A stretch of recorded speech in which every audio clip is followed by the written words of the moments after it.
ನಮ್ಮನ್ನು ಬಹಳವಾಗಿ ಪ್ರೀತಿ ಮಾಡುವ ನಮ್ಮ ತಂದೆಯೇ, ನಿಮ್ಮ ನಾಮಕ್ಕೆ ಸ್ತೋತ್ರ ಸ್ವಾಮಿ. ನಿನ್ನ ಕೃಪಾಹಸ್ತದಲ್ಲಿ ನಮ್ಮನ್ನೇ ಒಪ್ಪಿಸುತ್ತೇನೆ. ವಾಕ್ಯವನ್ನು ಕೇಳುವ ಪ್ರತಿಯೊಬ್ಬರನ್ನು ಪವಿತ್ರಾತ್ಮ ನಿನ್ನ ಪ್ರಸನ್ನತೆಯಲ್ಲಿ ನಡೆಸು. ನಿನ್ನ ಸಹಾಯವಿಲ್ಲದೆ ನಿನ್ನ ವಾಕ್ಯಗಳನ್ನು ತಿಳ್ಕೊಳ್ಳೋದು ಅಸಾಧ್ಯವಾಗಿದೆ. ಅದೇ ರೀತಿ ವಾಕ್ಯವನ್ನು ಬೋಧಿಸುವ ನನಗೂ ಪವಿತ್ರಾತ್ಮನೇ ಸಹಾಯ ಮಾಡು. ನನ್ನನ್ನು ನಿನ್ನ ವಶದಲ್ಲಿಟ್ಟು ನಡೆಸು. ನನ್ನ ಬಾಯಿಂದ ಬರುವ ಪ್ರತಿಯೊಂದು ಮಾತುಗಳು ನಿನ್ನದಾಗಲಿ. ನಿನ್ನ ವಾಕ್ಯಕ್ಕೆ ಅನುಗುಣವಾಗಿ ನಿನ್ನ ಮಕ್ಕಳೊಂದಿಗೆ ಮಾತಾಡೋರು ಎಲ್ಲ ಜ್ಞಾನವನ್ನು ಕೊಟ್ಟು ನಿನ್ನ ವಶದಲ್ಲಿ ಕೊನೆಯ ತನಕ ನನ್ನನ್ನಿಟ್ಟು ನಡೆಸೆಂದು ಬೇಡುತ್ತಿದ್ದೇನೆ. ಎಲ್ಲ ಸ್ತುತಿ ಸ್ತೋತ್ರ ಘನ ಮಹಿಮೆ ತಂದೆ ಮಗ ಪವಿತ್ರಾತ್ಮನಿಗೆ ಸದಾಕಾಲವೂ ಸಲ್ಲಲಿ. ಆಮೇಲೆ ಪ್ರೈಸ್ ದ ಲಾರ್ಡ್. ನಾವು ಅನೇಕ ಸಮಯದಿಂದ ನಮ್ಮ ಮನಸ್ಸಿಗೆ ಸಂಬಂಧಪಟ್ಟ ವಿಷಯಗಳ ಮೇಲೆ ಧ್ಯಾನಿಸ್ತಾ ಬಂದಿದ್ದೇವೆ. ಯಾಕೆಂದರೆ ನಮ್ಮ ಮನಸ್ಸು ಎಲ್ಲ ನಮ್ಮ ಕಾರ್ಯಗಳ ಒಂದು ಹತೋಟಿಯ ಕೇಂದ್ರ ಬಿಂದಾಗಿದೆ. ನಾನು ಫಸ್ಟಿಗೆ ಹೇಳುವಾಗ ಇಟ್ ಈಸ್ ಅ ಟವರ್ ಅಥವಾ ಒಂದು ಗೋಪುರ, ಹತೋಟಿಯ ಕಂಟ್ರೋಲಿಂಗ್ ಟವರ್ ಅಂತ ಇಂಗ್ಲೀಷಲ್ಲಿ ಹೇಳ್ತಾರೆ. ಆ ರೀತಿ ಆಗಿದೆ. ಆದ್ದರಿಂದ ಇದಕ್ಕೆ ಸಂಬಂಧಪಟ್ಟು ನಾವು ಅನೇಕ ವಾಕ್ಯಗಳ ಆಧಾರದಲ್ಲಿ ಧ್ಯಾನಿಸಿದೆವು. ನಮ್ಮ ಆಲೋಚನೆಗಳನ್ನು ಹೇಗೆ ಹತೋಟಿಯಲ್ಲಿಟ್ಟುಕೊಳ್ಳುವುದು, ನಮ್ಮ ಮನಸ್ಸನ್ನು ಹೇಗೆ ನವೀಕರಿಸುವುದು, ಇದರ ವಿಷಯದಲ್ಲಿ ನಾವು ಧ್ಯಾನಿಸ್ತಾ ಬಂದಿದ್ದೇವೆ. ಈಗ ಅದರ ಮುಂದುವರಿದ ಭಾಗವಾಗಿ ನಾವು ನೋಡೋಣ.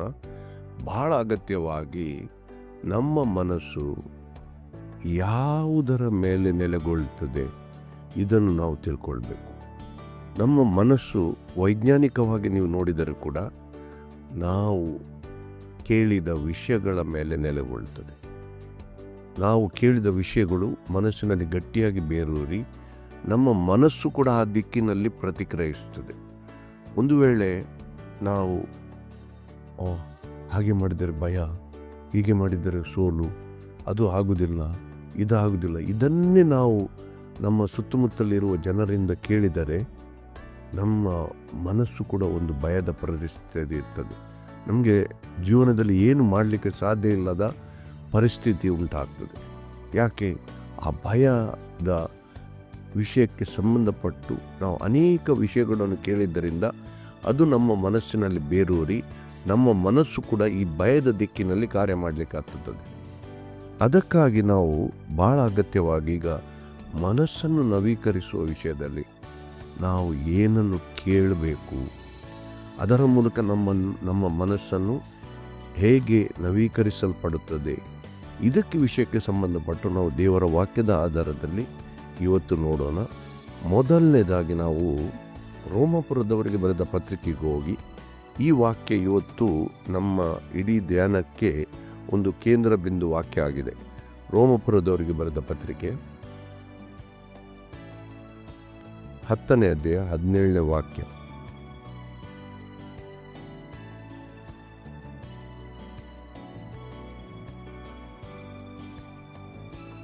ಆದ ಕಾರಣ ಸಾರಿದ ಸುವಾರ್ತೆಯು ನಂಬಿಕೆಗೆ ಆಧಾರ, ಆ ವಾರ್ತೆಗೆ ಕ್ರಿಸ್ತನ ವಾಕ್ಯವೇ ಆಧಾರ. ನೋಡಿ, ಇಲ್ಲಿ ಕನ್ನಡ ಭಾಷಾಂತರದಲ್ಲಿ ಇಲ್ಲಿ ಏನು ಹೇಳಿದೆ ಅಂದರೆ ನಂಬಿಕೆಗೆ ವಾಕ್ಯವೇ ಆಧಾರ ಅಂತ. ಇದು ದೇವರ ವಾಕ್ಯದ ಆಧಾರದಲ್ಲಿ ಇದು ವಾಕ್ಯ ಸತ್ಯ, ಸರಿ. ಆದರೆ ನಾವು ಇಂಗ್ಲಿಷ್ ಭಾಷಾಂತರಗಳಲ್ಲಿ ನೋಡಿದರೆ ಅಲ್ಲಿ ಏನು ಬರೆಯಲ್ಪಟ್ಟಿದೆ, ನಾವು ಅನೇಕ ಭಾಷಾಂತರಗಳನ್ನು ನಾನು ನೋಡಿದೆನು. ಅಲ್ಲಿ ಎಲ್ಲ ಕಡೆ ನೋಡಿದಾಗ ನಾವು ಕೇಳಿದ ಸುವಾರ್ತೆ ನಮ್ಮ ನಂಬಿಕೆಗೆ ಆಧಾರ ಅಂತ ಉಂಟು. ಕೇಳಿದ ಸುವಾರ್ತೆ ಬರೆಯಲ್ಪಟ್ಟಿದೆ. ಬೇಕಾದರೆ ಅದು ಇಂಗ್ಲೀಷಲ್ಲಿ ನೋಡಿ. ನಾವು what you heard is a proof for your faith ಅಂತ. ನಾವು ಏನನ್ನು ಕೇಳಿದೆವು ಅದು ನಮ್ಮ ನಂಬಿಕೆಗೆ ಆಧಾರವಾಗಿದೆ. ನಾವು ಕೇಳಿದ ಮೂಲಕ ನಮ್ಮ ನಂಬಿಕೆ ಬಲಗೊಳ್ತದೆ ಅಂತ ಹೇಳಿ ನಾವು ನೋಡ್ತೇವೆ. ಇದನ್ನು ನಾವು ದೇವರ ವಾಕ್ಯದಲ್ಲಿ ನೋಡಿದ್ದೇವೆ. ಆದ್ದರಿಂದ ಇಲ್ಲಿ ಸ್ವಲ್ಪ ಭಾಷಾಂತರದಲ್ಲಿ ವ್ಯತ್ಯಾಸ ಇದೆ. ನಾವು ಸುವಾರ್ತೆಯನ್ನು ಕೇಳಿದಿಂದ ನಾವು ನಂಬಿಕೆ ನಮ್ಮಲ್ಲಿ ಉಂಟಾಯಿತು. ಕೇಳುವುದು ಬಹಳ ಅಗತ್ಯ. ಅದಕ್ಕಾಗಿ ನಾವು ನಮ್ಮ ಮನಸ್ಸನ್ನು ಕೂಡ ನವೀಕರಿಸಬೇಕಾದರೆ ದೇವರ ವಾಕ್ಯಗಳನ್ನು ಕೇಳುವುದು, ದೇವರ ವಾಕ್ಯದ ಆಧಾರದಲ್ಲಿ ಕೇಳುವುದು ಬಹಳ ಅಗತ್ಯ. ಅದಕ್ಕಾಗಿ ದೇವರು ಯೋಶುವನಿಗೆ ಹೇಳಿದ್ದು, ನನ್ನ ಧರ್ಮಶಾಸ್ತ್ರವು ಯಾವಾಗಲೂ ನಿನ್ನ ಬಾಯಲ್ಲಿ ಇರಲಿ, ಅಂದರೆ ಬಾಯಲ್ಲಿ ಉಚ್ಚರಿಸ್ತಾ ಇರು ಅಂತ ಹೇಳಿ. ಈಗ ಬಾಯಲ್ಲಿ ಉಚ್ಚರಿಸುವಾಗ ನಮ್ಮ ಕಿವಿ ಕೇಳ್ತದೆ, ಆಗ ಆ ಸಂಗತಿಗಳು ನಮ್ಮ ಮನಸ್ಸಿನಲ್ಲಿ ಗಟ್ಟಿಯಾಗಿ ಬೇರೂರ್ತದೆ. ಅದಕ್ಕಾಗಿ ಏನಾಯಿತು ನೋಡಿ, ದೇವರು ಮೊದಲು ಯೋಶುವನಿಗೆ ಅದನ್ನು ಆಜ್ಞೆ ಕೊಟ್ಟದ್ದು 1ನೇ ಅಧ್ಯಾಯದಲ್ಲಿ. ಅದನ್ನು ನಾವು ಮೊನ್ನೆಯ ಇದರಲ್ಲಿ 2-3 ಸಲ ಅದನ್ನು ಧ್ಯಾನಿಸಿದ್ದೇವೆ. ಅದಕ್ಕೆ ಸಂಬಂಧಪಟ್ಟೆ ಯಾಕೆ ಧರ್ಮಶಾಸ್ತ್ರವು ಯಾವಾಗಲೂ ನಿನ್ನ ಬಾಯಲ್ಲಿ ಇರಲಿ ಅಂದರೆ ಏನು? ಮಾತಾಡಬೇಕು ನಾವು. ಅದಕ್ಕಾಗಿ ಇಸ್ರಾಯೇಲರಿಗೆ ದೇವರು ಆಜ್ಞೆ ಕೊಟ್ಟಾಗ, ನಿಮ್ಮ ಮಕ್ಕಳಿಗೆ ಧರ್ಮಶಾಸ್ತ್ರವನ್ನು ಓದಿ ತಿಳಿಸಿರಿ, ನೀವು ದಾರಿಯಲ್ಲಿ ಹೋಗುವಾಗ, ನೀವು ಹೊಲದಲ್ಲಿ ಕೆಲಸ ಮಾಡುವಾಗ, ಅಂದರೆ ಏನು? ಮಾತಾಡಿ, ಆ ವಿಷಯಗಳನ್ನು ಮಾತಾಡಿ. ಧರ್ಮಶಾಸ್ತ್ರ ಅಂದರೆ ದೇವರ ವಾಕ್ಯಗಳನ್ನು ಮಾತಾಡಿ ಅಂತ ಹೇಳಿ. ಆದ್ದರಿಂದ ಇಲ್ಲಿ ಬಹಳ ಅಗತ್ಯವಾಗಿ ನಾವು ತಿಳ್ಕೊಳ್ಬೇಕು, ನಮ್ಮ ಮನಸ್ಸಿನಲ್ಲಿ, ನಮ್ಮ ಮನಸ್ಸು ಈ ದೇವರ ವಾಕ್ಯಗಳನ್ನು ನಿರಂತರವಾಗಿ ಕೇಳುವುದರಿಂದ ನಮ್ಮ ಮನಸ್ಸು ನವೀಕರಿಸಲ್ಪಡುತ್ತದೆ. ಹಳೆಯ ಸ್ವಭಾವದಲ್ಲಿ ನಮ್ಮಲ್ಲಿರುವ ಆ ನೆಗೆಟಿವ್ ಫೀಲಿಂಗ್ ಅಂತ ಹೇಳ್ತೇವೆ ನಾವು, ನಕಾರಾತ್ಮಕ ಸಂಗತಿಗಳು, ಎಲ್ಲ ಲೋಕ ರೀತಿಯ ಆಲೋಚನೆಗಳು, ಲೋಕಕ್ಕೆ ಸಂಬಂಧಪಟ್ಟ ಆಲೋಚನೆಗಳು, ಇದರ ಮೂಲಕ ನಮ್ಮ ಮನಸ್ಸು, ನಮ್ಮ ಮೆದುಳು ನೆಲೆಗೊಂಡಿದ್ದ ಆ ದಾರಿಯನ್ನು ಬಿಟ್ಟು ಈಗ ನಾವು ಹೊಸ ಚಿಂತನೆಯಲ್ಲಿ ನಾವು ನಡೆಯಬೇಕಾದ, ಆಗ ಮಾತ್ರ ಅಲ್ಲಿ ನಮ್ಮಲ್ಲಿ ನಂಬಿಕೆ ಉಂಟಾಗ್ತದೆ. ನಾವು ಕೇಳಿದ ಸುವಾರ್ತೆ ನಂಬಿಕೆಗೆ ಆಧಾರ. ಸುವಾರ್ತೆ ನಂಬಿಕೆಗೆ ಆಧಾರ ಅಂತಲ್ಲ. ಇಂಗ್ಲಿಷ್ ಭಾಷಾಂತರದಿಂದ ಅದನ್ನು ನಾವು ಕನ್ನಡಕ್ಕೆ ಭಾಷಾಂತರಿಸಿದಾಗ ನಾವು ಕೇಳಿದ ಸುವಾರ್ತೆಯೇ ನಮ್ಮ ನಂಬಿಕೆಗೆ ಆಧಾರ ಅಂತ ಹೇಳಿ. ಕೇಳಿದ ಬಹಳ ಅಗತ್ಯವಾಗಿ ಅಲ್ಲಿ ಶಬ್ದ ಏನು ಬರೆಯಲ್ಪಟ್ಟಿದ್ದಂತೆ ಕೇಳಿದ. ಇನ್ನೊಂದು ನೋಡಿ, ಜ್ಞಾನೋಕ್ತಿಯಲ್ಲಿ ನಾವು ಹೋಗೋಣ. 18ನೇ ಜ್ಞಾನೋಕ್ತಿ 21ನೇ ವಾಕ್ಯ ನೋಡಿ. ಅಲ್ಲಿ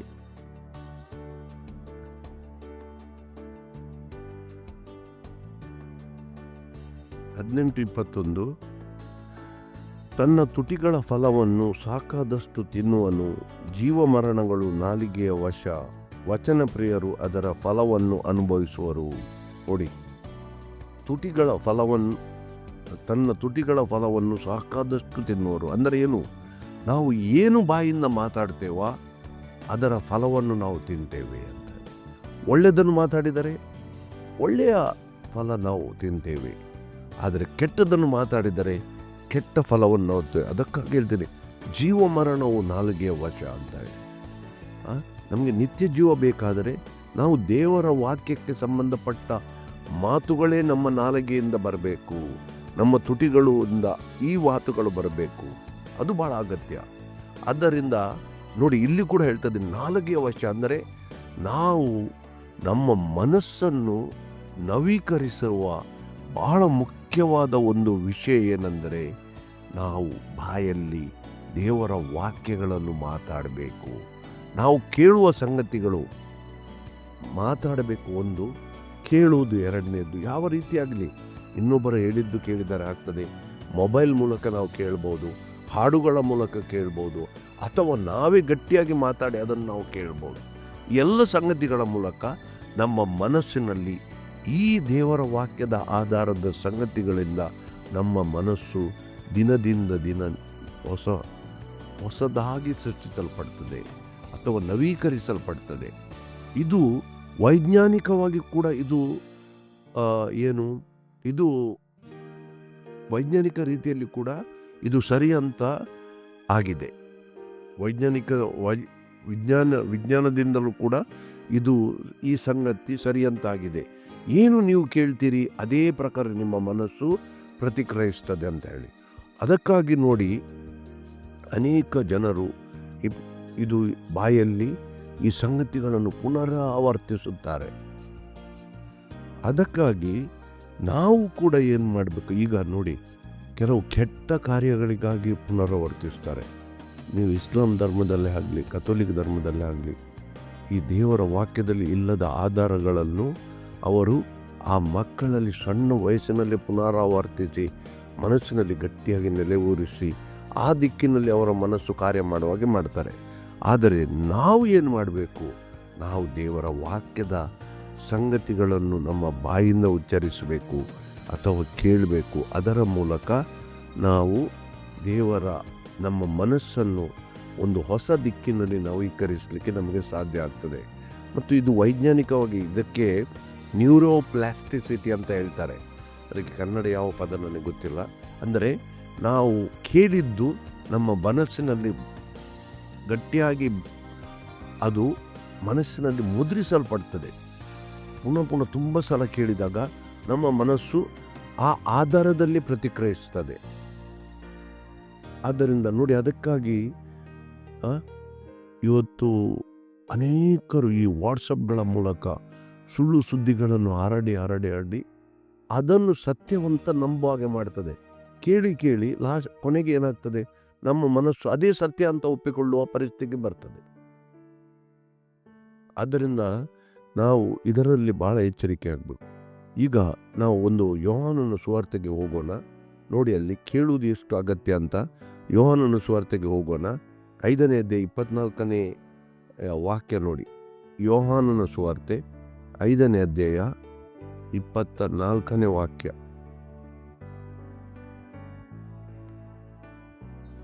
ನನ್ನ ವಾಕ್ಯಗಳನ್ನು ಕೇಳಿ, ನೋಡಿ ಇಲ್ಲಿ ಏನು ಹೇಳ್ತಾ, ಯೇಸು ಏನು ಹೇಳ್ತಾನೆ ನೋಡಿ. ನನ್ನ ವಾಕ್ಯಗಳನ್ನು ಕೇಳಿ ನನ್ನನ್ನು ಕಳುಹಿಸಿದಾತನನ್ನು ನಂಬುವವನು ನಿತ್ಯ ಜೀವವನ್ನು ಹೊಂದಿದ್ದಾನೆ. ನೋಡಿ, ಇಲ್ಲಿ ನಿತ್ಯ ಜೀವ ಹೊಂದುವ ಕಾರ್ಯದಲ್ಲಿ ಕೂಡ ಅದಕ್ಕಾಗಿ ನಾಲಗೆಯು ಜೀವ ಮರಣವು ನಾಲಗೆಯ ವಶ. ಅಂದರೆ ನಾವು ಏನನ್ನು ಕೇಳ್ತೇವೆ. ಈಗ ನೋಡಿ, ಇಲ್ಲಿ ಕೇಳುವುದು ಭಾಳ ಅಗತ್ಯ. ಇಲ್ಲಿ ಮಾತಾಡೋದು ಒಂದು ಹಂತದ ಅಗತ್ಯ, ನಾವು ಉಚ್ಚರಿಸುವುದು ಒಂದು ಹಂತದ ಅಗತ್ಯ. ಆದರೆ ಎಲ್ಲಕ್ಕಿಂತ ಭಾಳ ಅಗತ್ಯ ಕೇಳಿ ಅಂತ ಬರೆದಿದೆ, ಕೇಳುವುದು. ಆಗ ಕೇಳಿದಾಗ ಏನಾಗ್ತದೆ? ನಮ್ಮ ಮನಸ್ಸಿನಲ್ಲಿ ಮುದ್ರಿಸಲ್ಪಡ್ತದೆ. ಆದ್ದರಿಂದ ನಾವು ನೋಡಿ, ಅಲ್ಲಿ ರೋಮಪುರದವ್ರಿಗೆ ಬರೆದ ಪತ್ರಿಕೆಯಲ್ಲಿ ಕೂಡ ಅದೇ ಹೇಳ್ತದೆ, ನಾವು ಕೇಳಿದ ಸುವಾರ್ತೆಯೇ ನಂಬಿಕೆಗೆ ಆಧಾರ ಅಂತ ಹೇಳಿ. ಆದ್ದರಿಂದ ನೋಡಿ, ಇಲ್ಲಿ ಕೇಳುವುದರಿಂದ. ಬೇಕಾದ್ರೆ ಇನ್ನೊಂದು ವಾಕ್ಯ ನೋಡಿ, ನಾವು ಹೊಸ ಒಡಂಬಡಿಕೆಯಲ್ಲಿ ಇನ್ನೊಂದು ವಾಕ್ಯ ನೋಡೋಣ. ಗಲಾತ್ಯದವರಿಗೆ ಬರೆದ ಪತ್ರಿಕೆ ಹೋಗಿ,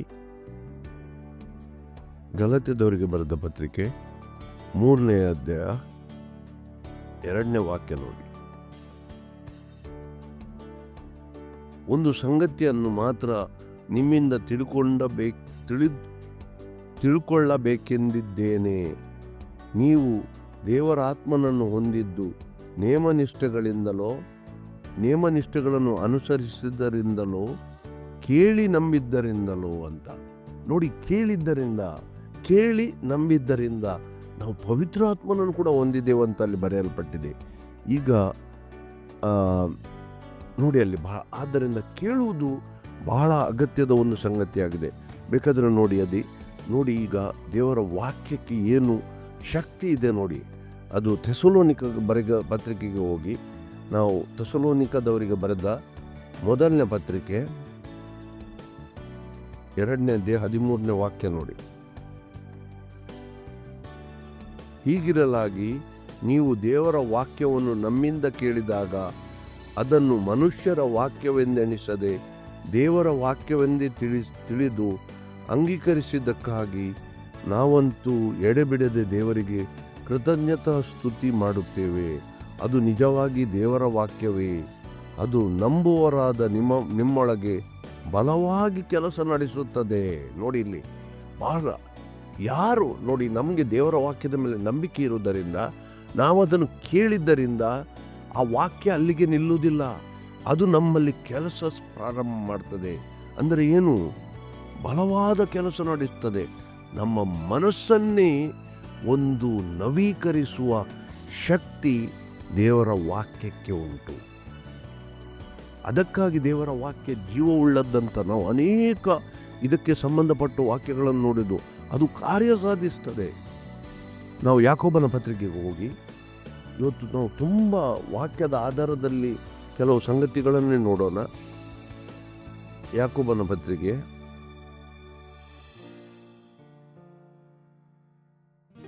1ನೇ ಅಧ್ಯಾಯ 21 ಮತ್ತು 22 ವಾಕ್ಯ ನೋಡಿ.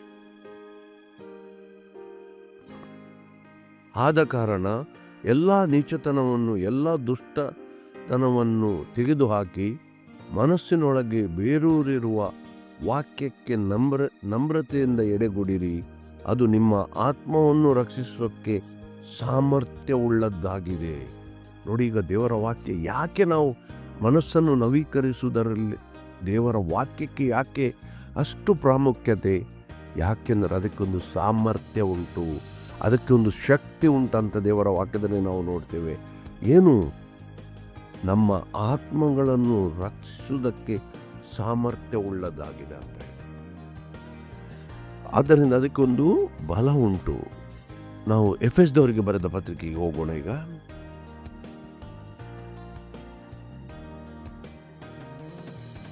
ಎಫೆಸದವರಿಗೆ ಬರೆದ ಪತ್ರಿಕೆ 1ನೇ ಅಧ್ಯಾಯ 13ನೇ ವಾಕ್ಯ ನೋಡಿ. ಈಗ ಇದು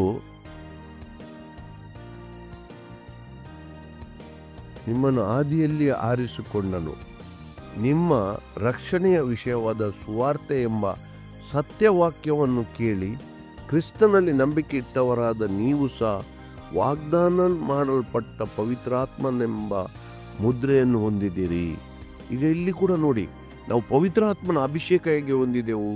ಸುವಾರ್ತೆಯನ್ನು ಕೇಳಿದ್ದರಿಂದ ಮತ್ತೆ ನಂಬಿದ್ದರಿಂದ. ಈಗ ಮೊದಲ ಕಾರ್ಯ ಏನು? ಕೇಳುವುದು. ಕೇಳಿದಾಗ ನಮ್ಮಲ್ಲಿ ನಿರಂತರ ನಾವು ಕೇಳಿದಾಗ ನಮ್ಮಲ್ಲಿ ನಂಬಿಕೆ ಬಲ ಹೊಂದುತ್ತದೆ.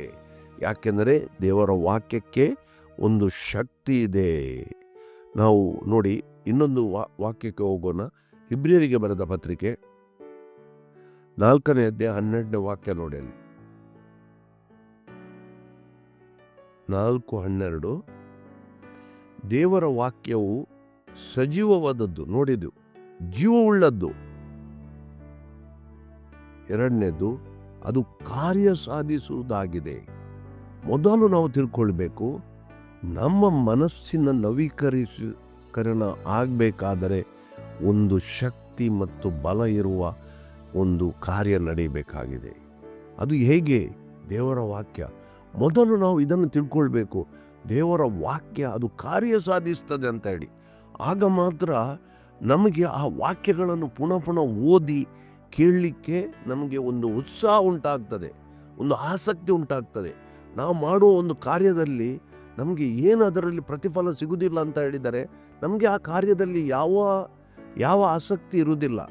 ಅದಕ್ಕಾಗಿ ಮೊದಲು ನಾವು ಈ ವಾಕ್ಯಗಳನ್ನು ಕೇಳಬೇಕಂತ ಹೇಳಿ ವಾಕ್ಯಗಳನ್ನು ಕೇಳಬೇಕಂತ ಅಷ್ಟು ಯಾಕೆ ಕೇಳಬೇಕು? ಯಾಕೆಂದರೆ ಆ ವಾಕ್ಯಗಳಿಗೆ ಶಕ್ತಿ ಇದೆ, ಅದು ಸಾಮರ್ಥ್ಯ ಉಳ್ಳದ್ದಾಗಿದೆ. ನೋಡಿ, ಇಲ್ಲಿ ಪುನಃ ವಾಕ್ಯ ನೋಡಿ. ದೇವರ ವಾಕ್ಯವು ಸಜೀವವಾದದ್ದು. ಇಲ್ಲಿ ನೋಡಿ, ಜೀವವುಳ್ಳದ್ದು, ಕಾರ್ಯಸಾಧಕವಾದದ್ದು. ನೋಡಿ, ಕಾರ್ಯ ಸಾಧಿಸುವಂಥದ್ದು ಅಂತ ಹೇಳಿ. ಅದು ಕಾರ್ಯ ಸಾಧಿಸದೆ ಹಿಂದೆ ಹೋಗೋದೇ ಇಲ್ಲ. ನಾವು ಯೆಶಾಯನ ಪ್ರವಾದನೆಯಲ್ಲಿ ನೋಡ್ತೇವೆ, ದೇವರ ವಾಕ್ಯವು ಕಾರ್ಯ ಸಾಧಿಸದೆ ಹಿಂದೆ ಹೋಗುವುದೇ ಇಲ್ಲ ಅಂತ ದೇವರು ಹೇಳ್ತಾರೆ. ನನ್ನ ಬಾಯಿಂದ ಬಂದ ಪ್ರತಿಯೊಂದು ಮಾತು ಅದು ಕಾರ್ಯ ಸಾಧಿಸದೆ ಹಿಂದೆ ಹೋಗುದಿಲ್ಲ. ಬೇಕಾದ್ರೆ ನೋಡಿ, ಯೆಶಾಯನ ಪ್ರವಾದನೆಗೆ ಹೋಗಿ 55ನೇ ಅಧ್ಯಾಯ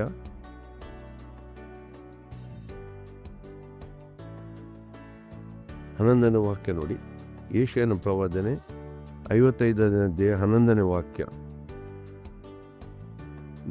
ಹಾಗೆಯೇ ನನ್ನ ಬಾಯಿಂದ ಹೊರಟ ಮಾತು ನನ್ನ ಇಷ್ಟಾರ್ಥವನ್ನು ನೆರವೇರಿಸಿ ನಾನು ಉದ್ದೇಶಿಸಿದ್ದನ್ನು ಕೈಗೂಡಿಸದ ಹೊರತು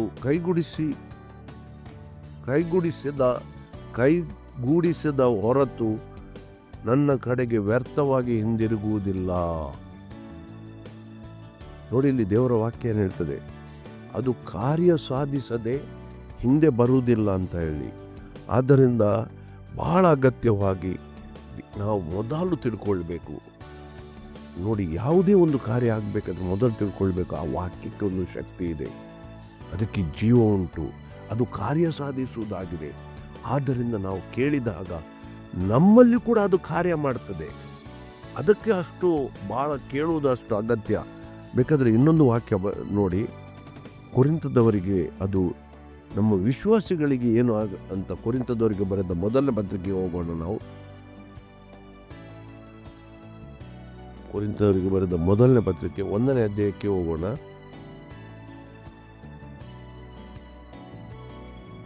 1ನೇ ಅಧ್ಯಾಯ 18ನೇ ವಾಕ್ಯ ನೋಡಿ. ಅಲ್ಲಿ ಕೊರಿಂಥದವರಿಗೆ ಬರೆದ ಮೊದಲನೇ ಪತ್ರಿಕೆ 1ನೇ ಅಧ್ಯಾಯ 18ನೆಯ ವಾಕ್ಯ. ಶಿಲುಬೆಯ ವಿಷಯವಾದ ಮಾತು ನಾಶನದ ಮಾರ್ಗದಲ್ಲಿರುವವರಿಗೆ ಹುಚ್ಚು ಮಾತಾಗಿದೆ, ರಕ್ಷಣೆಯ ಮಾರ್ಗದಲ್ಲಿರುವ ನಮಗಾದರೂ ದೇವರ ಶಕ್ತಿಯಾಗಿದೆ. ನೋಡಿ, ಯಾರಿಗೆ? ನಾವು ನಂಬಿಕೆ ಇಟ್ಟವರಿಗೆ. ಆದ್ದರಿಂದ ದೇವರ ವಾಕ್ಯ ನಮಗೆ ಶಕ್ತಿಯಾಗಿದೆ ಅಂತ ಹೇಳಿ. ಆದ್ದರಿಂದ ಮೊದಲು ಭಾಳ ಅಗತ್ಯವಾಗಿ ನಾವು ತಿಳ್ಕೊಳ್ಬೇಕು, ನಾವು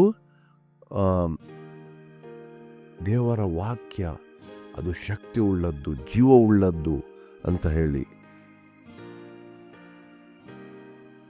ನೋಡಿ, ಯೇಸು ಹೇಳ್ತಾನೆ, ಆ ಸೈತಾನನು ಯೇಸುವಿಗೆ ಅಲ್ಲಿ ಶೋಧಿಸುವಾಗ, ಮನುಷ್ಯನು ರೊಟ್ಟಿ ಮಾತ್ರದಿಂದ ಅಲ್ಲ, ದೇವರ ಬಾಯಿಂದ ಬರುವ ಪ್ರತಿಯೊಂದು ಮಾತಿನಿಂದ ಬದುಕುವವನಾಗಿದ್ದಾನೆ. ಅಷ್ಟು ಯಾಕೆ ನಮ್ಮ ಆತ್ಮಿಕ ಜೀವಿತಕ್ಕೆ ದೇವರ ವಾಕ್ಯ ಅಷ್ಟು ಅಗತ್ಯವಾಗಿದೆ. ದೇವರು ತನ್ನ ವಾಕ್ಯಗಳನ್ನು ಕಳುಹಿಸಿ ನಮ್ಮನ್ನು ರಕ್ಷಿಸಿದ್ದಾನೆ. ಅದರಿಂದ ಈ ವಾಕ್ಯಗಳಲ್ಲಿ ನಾವು ಮೊದಲನೇದಾಗಿ ತಿಳ್ಕೊಳ್ಬೇಕು, ನಾವು ಏನು, ಅದಕ್ಕೆ ಒಂದು ಶಕ್ತಿ ಉಂಟು, ಅದಕ್ಕೆ ಒಂದು ಜೀವ ಉಂಟು, ಮತ್ತು ಅದು ಅದು ಅದು ಜೀವ ಉಂಟು, ಅದು ನಮ್ಮಲ್ಲಿ ಕಾರ್ಯ ಸಾಧಿಸುವುದಾಗಿದೆ. ನಾವು ಇನ್ನೊಂದು ವಾಕ್ಯ ನೋಡೋಣ ಬೇಕಾದರೆ. ಕೀರ್ತನೆಯಲ್ಲಿ 119ನೇ ಕೀರ್ತನೆ. ಈ ಕೀರ್ತನೆ ದೇವರ ವಾಕ್ಯಕ್ಕೆ ಸಂಬಂಧಪಟ್ಟ ಕೀರ್ತನೆ. ನಾವು ಅನೇಕ ಬಾರಿ ಇಲ್ಲಿಯ ವಾಕ್ಯಗಳನ್ನು ಧ್ಯಾನಿಸಿದ್ದೇವೆ. ಕೀರ್ತನೆ ಹೋಗಿ 119ನೇ ಕೀರ್ತನೆ, ಅಲ್ಲಿ 11ನೇ ವಾಕ್ಯ ನೋಡಿ.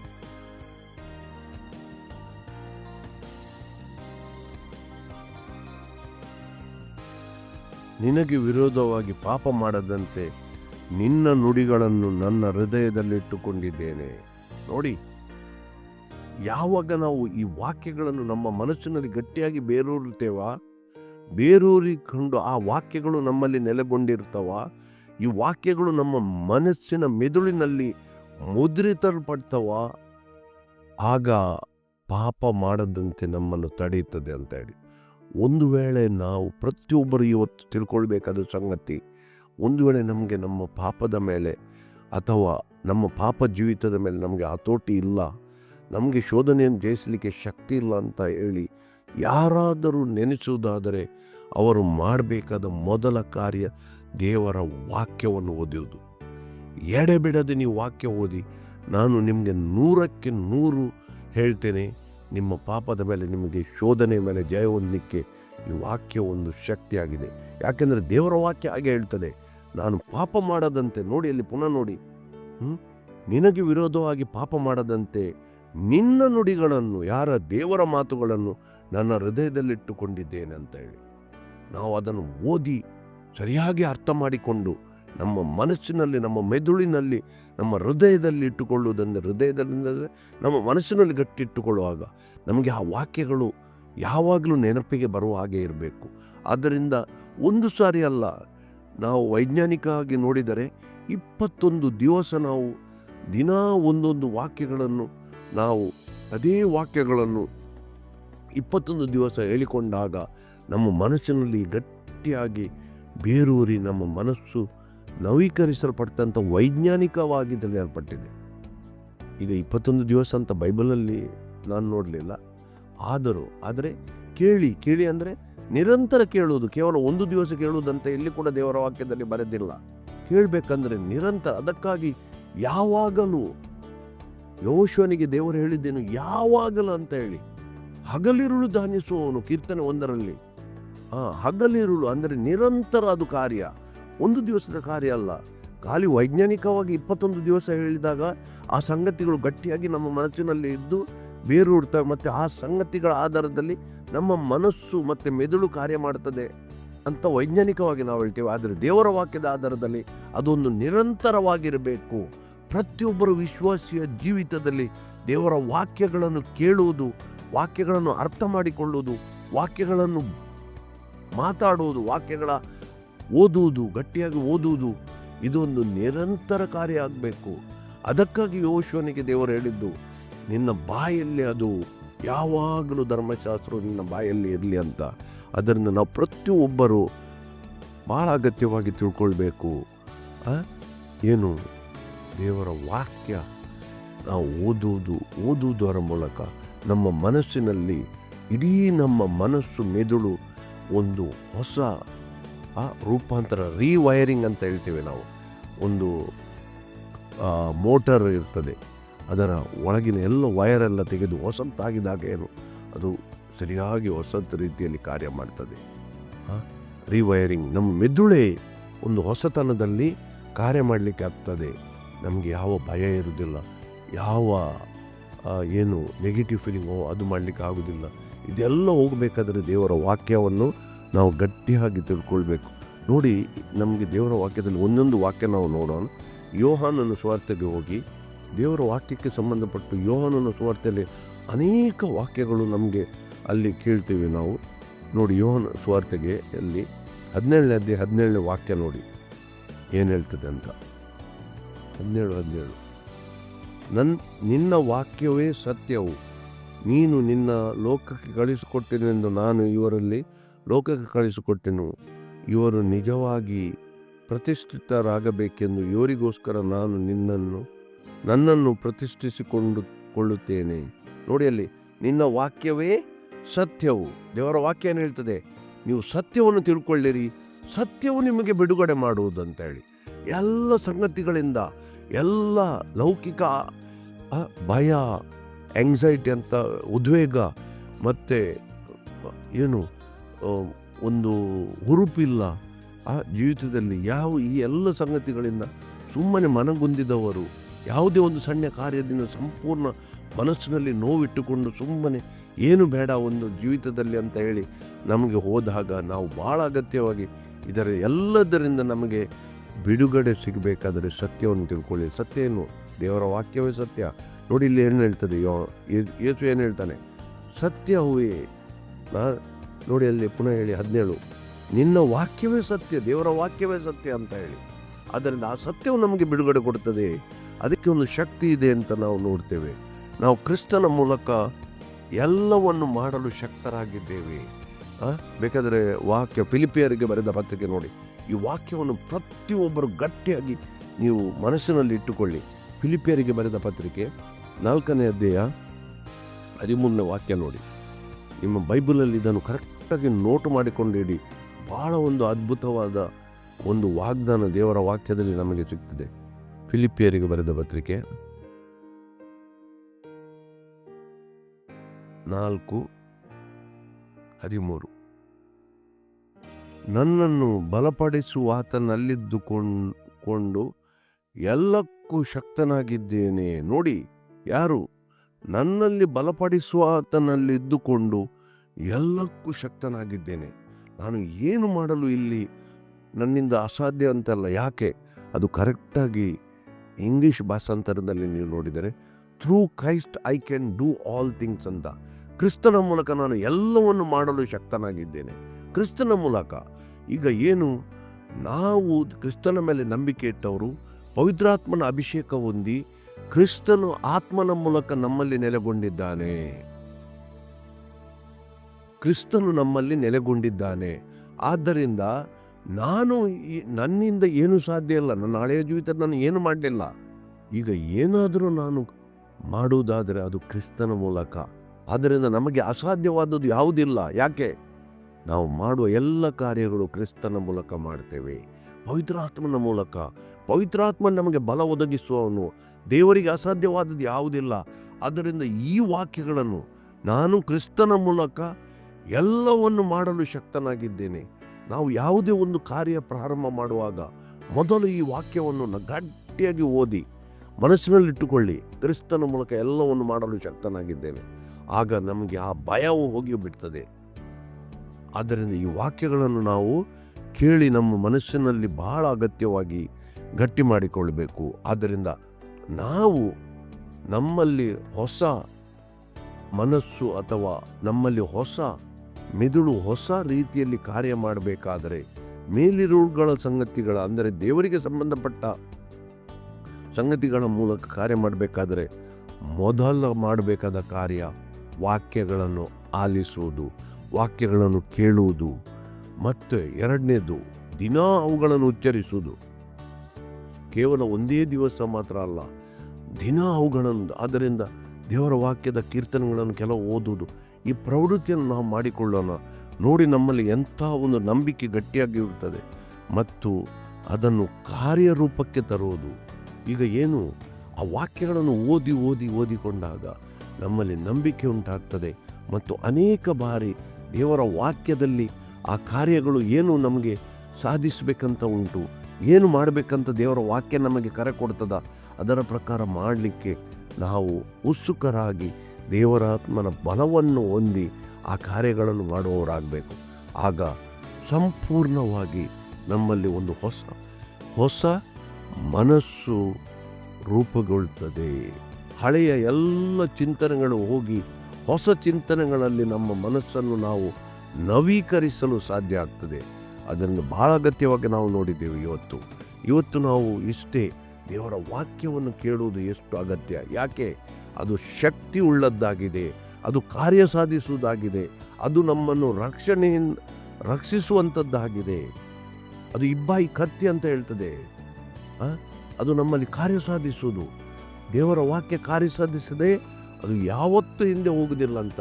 ಅದು ಜೀವವುಳ್ಳದ್ದಾಗಿದೆ. ಎಲ್ಲ ವಾಕ್ಯಗಳ ಮೂಲಕ ಈ ಸಂಗತಿಗಳನ್ನು ನಾವು ಗಟ್ಟಿಯಾಗಿ ತಿಳ್ಕೊಂಡಿದ್ದೇವೆ. ಆದ್ದರಿಂದ ನಾವು ಇನ್ನು ಹೊಸ ಚಿಂತನೆಯಲ್ಲಿ ಹೊಸ ಸೃಷ್ಟಿಗಳಾಗಿ ದೇವರಿಗೆ ಮಹಿಮೆ ಉಂಟಾಗುವಾಗೆ ಒಂದು ಆಶೀರ್ವಾದ ಜೀವನವನ್ನು ಹೊಂದಲು ಇದರ ಮೂಲಕ ನಮಗೆ ಸಾಧ್ಯ ಆಗ್ತದೆ. ದೇವರು ನಮ್ಮನ್ನು ಆಶೀರ್ವದಿಸುವ ದೇವರಾಗಿದ್ದಾರೆ. ಅದಕ್ಕಾಗಿ ಆತನಿಗೆ ಯುಗ ಯುಗಾಂತರಗಳಲ್ಲಿ ಸ್ತುತಿ ಸ್ತೋತ್ರಗಳು ಸಲ್ಲಿಕೆ ಆಗಲಿ. ಆಮೆನ್.